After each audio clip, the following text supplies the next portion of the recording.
Hi everybody, welcome back to Squishy Reads. I'm Sydney and today we're going to be starting the series of unfortunate events reading experience thing.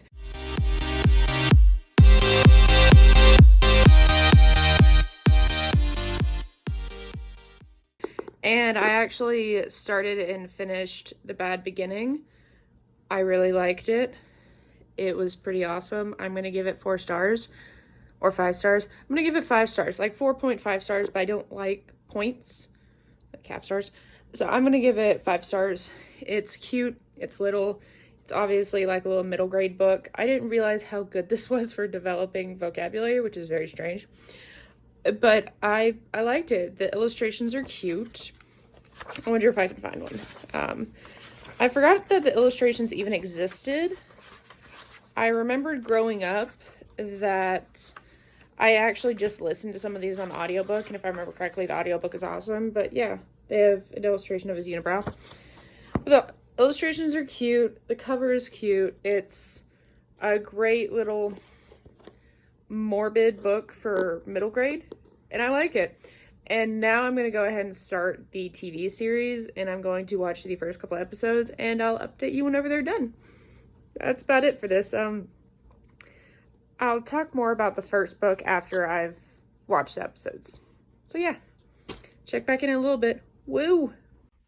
Hey guys, so I have finished watching the first and second episode of a series of unfortunate events, and I really enjoyed it. Just forewarning, there will be a lot of spoilers from this point onward in just all of the episodes of this videos, simply because I want to be able to talk about the similarities and the differences and just what I prefer more, and that involves a lot of spoilers. So to start out, I really enjoy the casting of the TV show.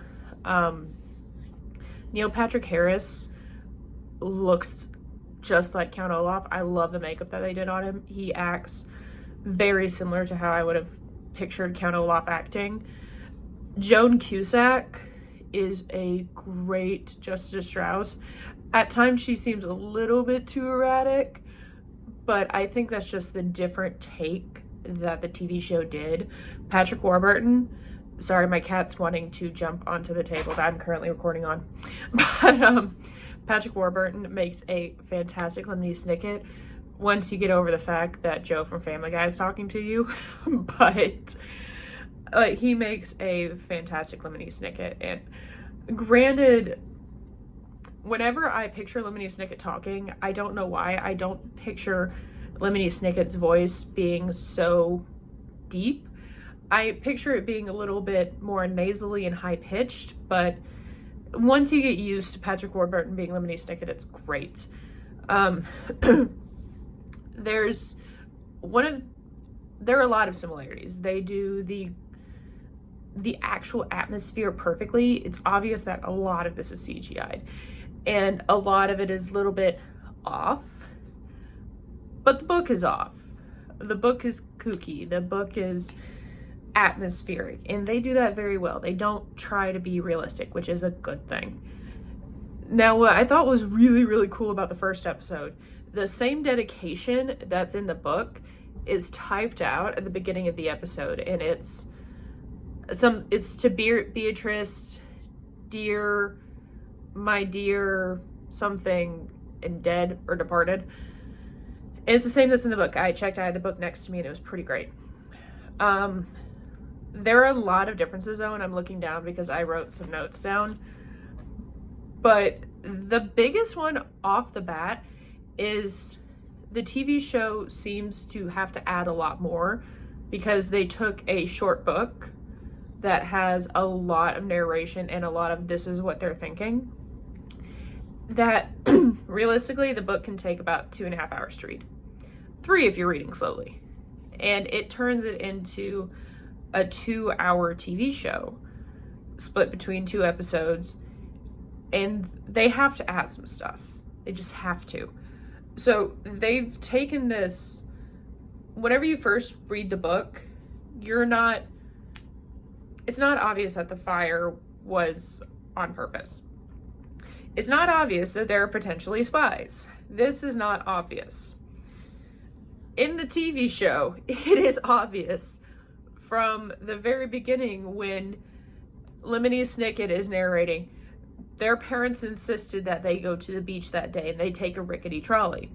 In the book, it says that occasionally their parents allow them to take a rickety trolley to the beach, and it's just, they just went to the beach and their house caught on fire.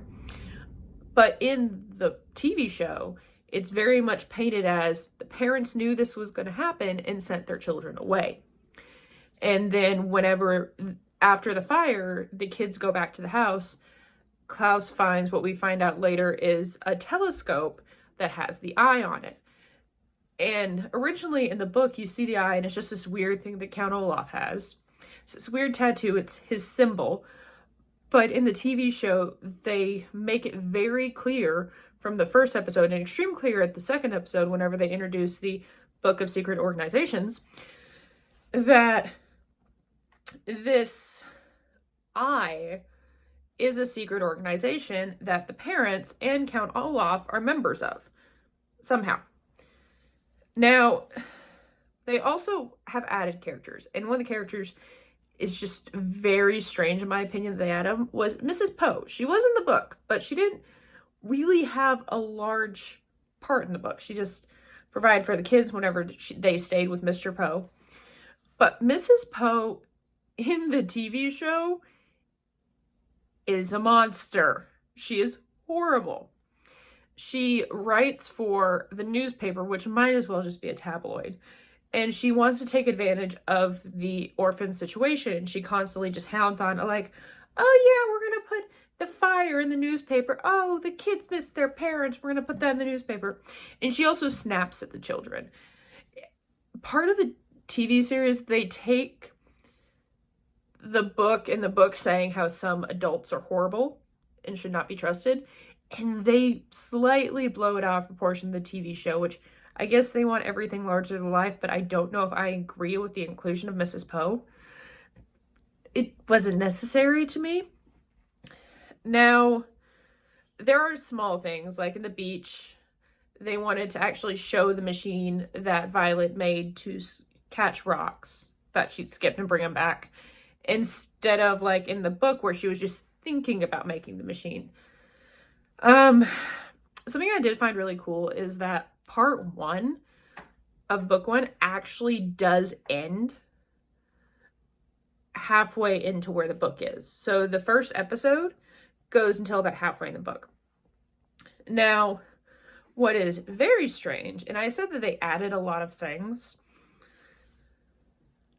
they added a flashback into the first part of the second episode, which is really weird. They explain how Count Olaf came to be a relative of the children, which is also something that you're not, I don't remember if you find that out later in the books or if you just suspect, but in the books, at least the first one, you suspect that Count Olaf's not really their cousin, but it's never confirmed. In the TV series, it's confirmed whenever Count Olaf comes. It's like, oh yeah, they have this cousin to Mr. Poe, and they make it as this flashback as to why Count Olaf is there. And I feel like it's not necessarily spoon-feeding you. I understand it's for the entertainment purposes, but it's just, it seems like they're adding in things that I have a feeling that the book series surprises you with later, unless you just think about them. But I suppose you need the extra material for the TV series, and that you also need to keep people coming back. Now, a big thing, you never see Count Olaf's ankle tattoo, which is very strange. In the first book, it's a big part of the book. They constantly reference Count Olaf's ankle eye tattoo, which is never seen in the TV series. And if I remember correctly, which I've read some of the books, if I remember correctly, whenever Count Olaf just randomly appears in different disguises, the children find him because of various things, and one of them is the ankle tattoo. he has an ankle tattoo. And they're like, oh, look, he has an ankle tattoo. That's Count Olaf. How can you guys not tell? Or like, I don't remember if he does this, but like draw a different symbol with a Sharpie. I feel like he did that at some point. But it's just the ridiculousness. They don't include that. And I don't know how, maybe they're going to introduce it later on. Maybe the Neil Patrick Harris's ankle wasn't Count Olaf-y enough. It's very strange not to include. Now, another set of characters I included were Jacqueline and Gustav. So, Jacqueline and Gustav, Jacqueline was Mr. Poe's secretary, but it is made very obvious from the first scene with Jacqueline that she is actually a secret agent. And from the telescope that she used, she is from the same secret agents I assume the parents and Count Olaf are. Which is very weird. And she ends up getting captured by Count Olaf and then escaping, and they're going to help the children. And apparently they're also invested in making sure that the children go to a good place. And by they, I also mean Gustav, who apparently has some association with Montgomery, I think that's his name, the guy from the second book, The Reptile Room, which the children are going to. He has an association with them, but he wasn't at all in the first book from what I know. I don't know if he's in the second book. But the first book, he meets up with Jacqueline, and like they're going to rescue the orphans from the marriage thing, which the marriage thing was mostly accurate. They had a little thing where Klaus has an aside, which wasn't Klaus has a necessary aside, and he's the one who proves it to Justice Strauss that they're not actually married, even though in the book, Justice Strauss was like, let me think. Oh yeah, they're not married. But they want to drag it out for the TV show, which is, it's fine. Now I want to get to the biggest difference. In the book, from the very, very beginning, there is zero doubt that the parents are dead. Zero doubt. It's like, oh, hey, your parents died in fire. And they never go back to it. They're like, oh, yeah, we miss our parents, and that's it. Parents are dead. The parents might be alive in the TV show, which is very weird. There is a random scene with two people locked up in the back of a truck that look like they could be the Butler's parents. Also, at the end, they're like, oh, yes, we believe the parents are still alive. What? And that I think is the biggest thing, that the TV series has made this much more adult. They have added spies, which I'm sure are added later on in the series, but they've added more elements as opposed to just the, oh, look, there are orphans, there are bad things happening to them. They're now adding different plot elements that I feel as if the books didn't add until later in the series. I don't know where they're going with that. I honestly can't tell you which one I think I like more. Like, I love the atmosphere of the books. I love the simplicity. They're very much middle grade, though. And the TV series has somehow managed to take a middle grade book and make it for adults, which is awesome. And by adults, I literally mean people my age who grew up with this series. And it's great. But I don't know which one I like more. I don't know if I like it in its original form, where it's obviously middle grade, or if I like this where they've added more, but they've also changed it a bit. And they've changed it from just, oh, this is a dire circumstance, these kids' lives suck, to, oh, there are more sinister things going on than just Count Olaf. Which I guess we need to enjoy it.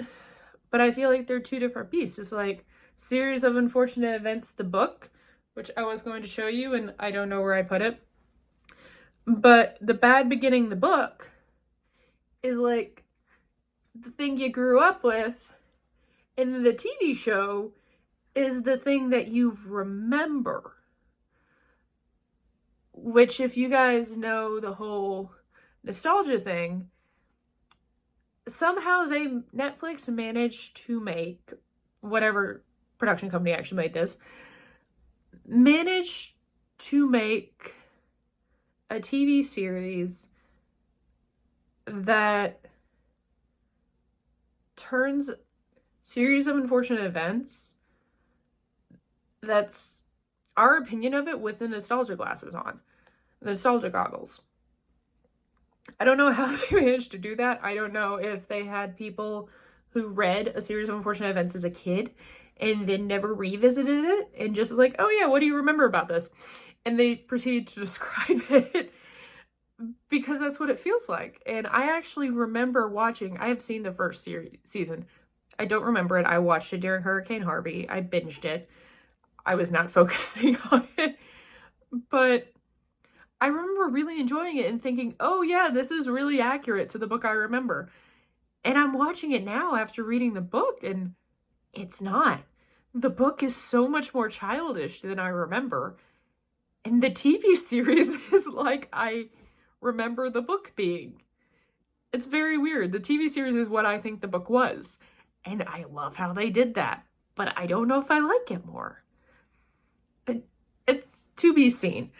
But that's going to do it for the first episode of my Series of Unfortunate Events read-through experience thing. If you guys like this, please like the video. This is going to be a massive undertaking for me, and I'm really excited for it. I'm not going to lie. I've already started the next book, and I'm probably going to do an update on that shortly. But yeah, it's a massive undertaking, so please like the video, comment on the video, tell me what you think about the first book, what you think about the series. If you agree with me on the whole nostalgia goggles thing, that they somehow managed to make a TV series that feels like I remember the book being, even though it's not accurate. And subscribe, please subscribe. Subscribe if you want to see more like this, if you want to see this channel grow. I'm excited to do more things like this. I'm excited to do more unique things where I compare TV shows and books, movies and books, video games and books. Like, I'm excited for that. It's something that I really want to do, and I don't see a lot of booktube doing it, or at least not the booktube that I follow. If you guys know of anybody, feel free to leave them down below. I might or might not watch them simply because I want my videos to be unique and not me subconsciously copying somebody. But yeah, comment, like, subscribe, show your support. I will hopefully be posting the second video soon, since I've kind of already started it, because I didn't want to film this right away after watching the TV series because I looked very terrible immediately after finishing the first 2 episodes. So yeah, I will see you guys next time. Bye!